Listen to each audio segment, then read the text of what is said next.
March 26, 1885. 17 Northwest Mounted Police officers set out from Fort Carlton to pick up food and ammunition stored at Duck Lake. About 5 kilometers from Duck Lake, they found the road blocked by a group of Métis. The Mounties were greatly outnumbered and returned to Fort Carlton without a fight.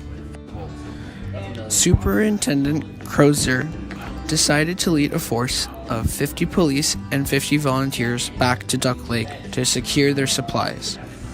On the way, they met Gabriel Dumont and his followers.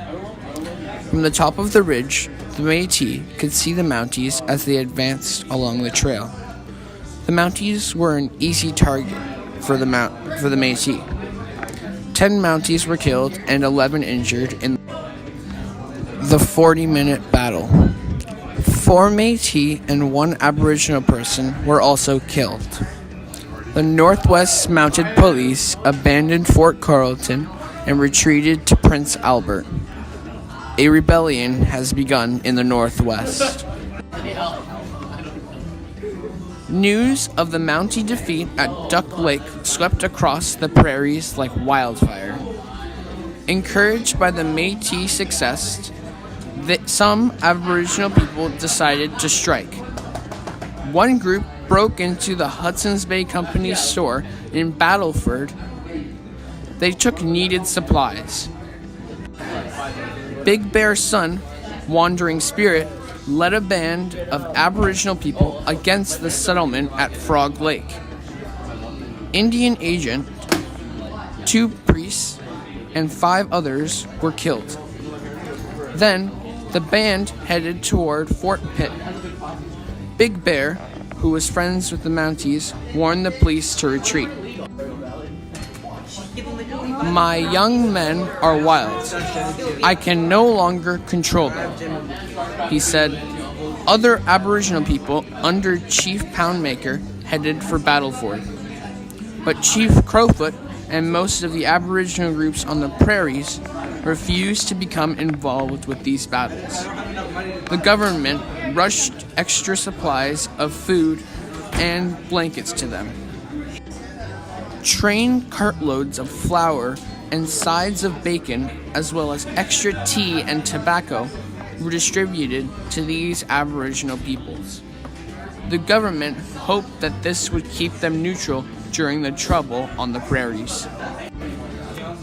Ottawa was alarmed at the news of the Mountie defeat at Duck Lake. The government decided to send troops to put down the rebellion. The problem was how to get the troops to the west quickly. In March 1885, the CPR had not yet been completed.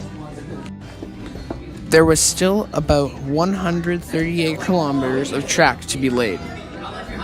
William Van Horn was struggling to get the last sections of track laid. He needed more money to finish the job.